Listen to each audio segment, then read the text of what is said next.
विश्व के सभी मेरे साथियों को राजरत्न अंबेडकर की ओर से जय भीम, नमो बुद्धाय। द अनटोल्ड अंबेडकर के दूसरे भाग में आप सभी लोगों का स्वागत है। इस भाग को शुरुआत करने से पहले आज डॉक्टर बाबा साहब अंबेडकर जी के गुरु महात्मा ज्योतिराव फुले, इनकी 193rd बर्थ एनिवर्सरी है। इस अवसर पर मैं अंबेडकर परिवार की ओर से आप सभी लोगों को महात्मा ज्योतिराव फुले, इनके जयंती के हार्दिक हार्दिक शुभकामनाएं देता हूं। आप सभी लोग जानते हैं कि डॉक्टर बाबा साहब अंबेडकर अपनी पढ़ाई पूरी करने के बाद बड़ौदा सरकार के नौकरी में उपस्थित रहने के लिए मुंबई से निकले। जब बाबा साहब अंबेडकर इस नौकरी को करने के लिए जा रहे थे, तब बाबा साहब अंबेडकर जी का और उनके पिताजी का झगड़ा हो गया। बाबा साहब अंबेडकर जी के पिता नहीं चाहते थे कि उनका बेटा यानी डॉक्टर भीमराव रामजी अंबेडकर ये नौकरी करे। देखो, एक तरफ राम जी अपने बड़े बेटे आनंद को नौकरी करने के लिए विनती करते हैं, लेकिन दूसरी तरफ अपने बेटे भीमराव रामजी अंबेडकर को नौकरी करने से रोकते हैं। ऐसा क्यों है? इसकी एक वजह है। रामजी अंबेडकर जी के पिता मालोजी और उनके पिछली दो जनरेशंस ये सारी की सारी मिलिट्री में थी। मालोजी के पास तो इतनी जमीन थी, 2 हेक्टर 59 आर इतनी जमीन मालोजी के पास थी, लेकिन फिर भी मालोजी उस जमीन को कसने के बजाय वो मिलिट्री में काम किया करते थे। यहां तक कि रिटायर्ड होने के बाद भी वो अपने बेटे जो मिलिट्री के साथ है, मिलिट्री में है, उनके साथ रहा करते थे, लेकिन अपने जमीन पर उसको कसने का काम नहीं करते थे। यहां तक कि महार वतनदार की जमीन ये अपने बेटों को भी ना मिले और वो ये काम ना करे, इसलिए वो कोशिश करते थे। मालोजी खुद 16वें साल में मिलिट्री में भर्ती हुए थे। बाबा साहब के दादाजी उस समय नाम के आगे, महारों के नाम के आगे नाक लगाने की प्रथा हुआ करती थी और इसलिए मालोजी को मालनाक के नाम से जाना जाता था। मालोजी अपने शौर्य के लिए उनको 17 मेडल्स अंग्रेजों ने दिए गए थे और उनके शौर्यों को देखते हुए उनको सिंह नाक यह पदवी भी मालोजी को लगाई जाती थी। मालोजी ने अपने बेटे को तैयार किया और रामजी बाबा को उनके आयु के 18वें साल में ईस्ट इंडिया कंपनी के 106 सैपर्स एंड माइनर्स इस विभाग में उनको भर्ती करवाया था। मालोजी बाबा ने रामजी को तैयार किया और रामजी ये गणित में और अंग्रेजी भाषा में प्रभुत्व रखते थे और इसी गुणों को देखते हुए अंग्रेजों ने रामजी बाबा को मिलिट्री के स्कूल में पढ़ाने की भी एक एडिशनल जिम्मेदारी दे दी थी। 2 काम बाबा साहब के पिताजी किया करते थे, मिलिट्री का काम भी और मिलिट्री के स्कूल में पढ़ाने का काम भी रामजी बाबा किया करते थे। रामजी बाबा ने जब यह मूवमेंट को आगे लेकर चलने की कोशिश कर रहे थे, उतने में ही पेशवाओं ने, पूना के ब्राह्मणों ने, जब पेशवाई को रद्द किया गया तब एक कंडीशन रखी कि इन महारों की ये जो बटालियन है इसको बंद किया जाए। अंग्रेज तो हमारे सगे नहीं थे, घर के नहीं थे।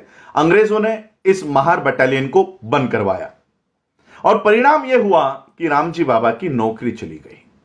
जिस मूवमेंट के लिए पीढ़ी दर पीढ़ी यह तैयारी की जा रही थी, मालोजी ने रामजी को तैयार किया, लेकिन रामजी बाबा की नौकरी जाने के वजह से यह सामाजिक उत्थान का ये जो तैयारी चल रही थी ये रुक गई और रामजी बाबा ने अपने बेटे भीमराव को तैयार करने की जिम्मेदारी शुरू कर दी। जब रामजी बाबा की नौकरी चली गई तो रामजी बाबा ने अपने 11वें बेटे आनंद को आकर कहा कि उनकी नौकरी चली गई है, क्या वो अपनी पढ़ाई छोड़कर क्या भीमराव को पढ़ाने के लिए नौकरी करने की तैयारी रखते हैं? तब आनंद ने जो जवाब दिया है, ये जवाब तो सभी लोगों को पता है, चांगदेव खैरमोड़े के ग्रंथ में भी लिखा हुआ है। आनंद ने जवाब दिया कि पिताजी, किसी बड़ी इमारत की अगर नींव होने का अवसर अगर उनको प्राप्त होता है तो वो नींव बनने के लिए तैयार है। और आनंद ने अपनी नौकरी छोड़कर भीमराव को पढ़ाने की जिम्मेदारी उठा ली और ऐसे करते करते बाबा साहब को पढ़ाया। और जब बाबा साहब अंबेडकर जी को यह पढ़ाई पूरी करने के बाद इस समाज में सामाजिक गुलामगिरी को तोड़ने की जब बारी आई, तब बाबा साहब अंबेडकर जी को यह शर्त रखी गई थी कि जो पैसा पढ़ाई करने के लिए बाबा साहब को दिया जा रहा है वो पूरा होते ही, पढ़ाई पूरी होते ही उनको बड़ौदा सरकार की नौकरी में ज्वाइन होना पड़ेगा। और तब रामजी बाबा को यह लग गया कि ये हमारी सामाजिक गुलामगिरी से बाहर निकालने के लिए बाबा साहब तैयार हुए थे, लेकिन अब उनको नौकरी करने के लिए जाना पड़ेगा। तब रामजी बाबा इस विरोध में खड़े हुए और बाबा साहब को कहा कि आपका जो समय है यह आपका नहीं है, वो समाज का है। इस सामाजिक गुलामगिरी से बाहर निकालने के लिए आपको यह पढ़ाई करने की, हम लोगों ने आप लोगों को यह पढ़ाया है और इसलिए आपको इस सामाजिक गुलामगिरी से बाहर निकलने के लिए आपकी पढ़ाई का, आपके वक्त का पूरा उपयोग करना है। लेकिन बाबा साहब ने अपने पिता को कहा कि मैं ये नहीं कर सकता, क्योंकि बड़ौदा सरकार का ये नियम है, ये शर्त है कि उन्होंने जो पैसे दिए हैं वो केवल मुझे वहां पर नौकरी करने के लिए, वहां पर अपना वक्त लगाना होगा। बाबा साहब 1913 के जनवरी में इस बड़ौदा सरकार की नौकरी करने के लिए निकल गए। बाबा साहब बड़ौदा जाने के बाद बाबा साहब के साथ क्या हुआ ये आप सभी लोग जानते हो, लेकिन मुंबई में उनके पिताजी के साथ क्या हुआ ये बहुत कम लोग जानते हैं। जैसे ही बाबा साहब बड़ौदा में नौकरी करने के लिए गए, मुंबई में उनके पिताजी ने बिस्तर पकड़ लिया, वो बीमार रहना शुरू हो गए। और केवल बाबा साहब के साथ क्या होता होगा, मेरे बेटे को क्या क्या सहन करना पड़ता होगा, यह सोच सोचकर वो इतना बीमार हो गए कि 9 दिन में ही बाबा साहब अंबेडकर बड़ौदा में जाने के बाद एक टेलीग्राम उनके पिताजी के बिना बताए, क्योंकि राम जी नहीं चाहते थे कि मेरे बेटे को मेरी वजह से कोई तकलीफ हो और वो अपना काम छोड़कर मुझे देखने के लिए आए, लेकिन घर वालों ने 9वें दिन में ही बाबा साहब को तार भेजी, टेलीग्राम भेजा कि पिताजी बहुत सीरियस है, तुरंत लौट आओ। बाबा साहब को ये तार मिली और बाबा साहब अपने पिताजी को देखने के लिए, मिलने के लिए बड़ौदा से निकले और ये ट्रेन सूरत में आकर रुकी। आप लोगों को सबको पता है, अपने पिताजी के लिए मिठाई लेने के लिए बाबा साहब नीचे उतरे और उनकी ट्रेन चली गई। दूसरे दिन 2 फरवरी 1931 को बाबा साहब अंबेडकर घर आए और उसी दिन रामजी बाबा का देहांत हो गया।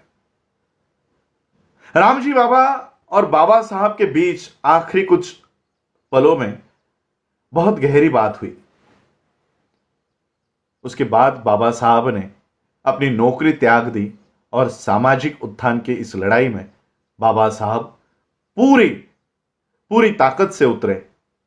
लेकिन जब बाबा साहब माता रमाई से बात करते थे अपने पिताजी की याद में, वो एक बात कहा करते थे कि रामू, जब मैं अपने पिता के साथ खुद को तौल कर देखता हूं तो मैं कहीं कम पड़ गया हूं, ऐसा मुझे लगता है।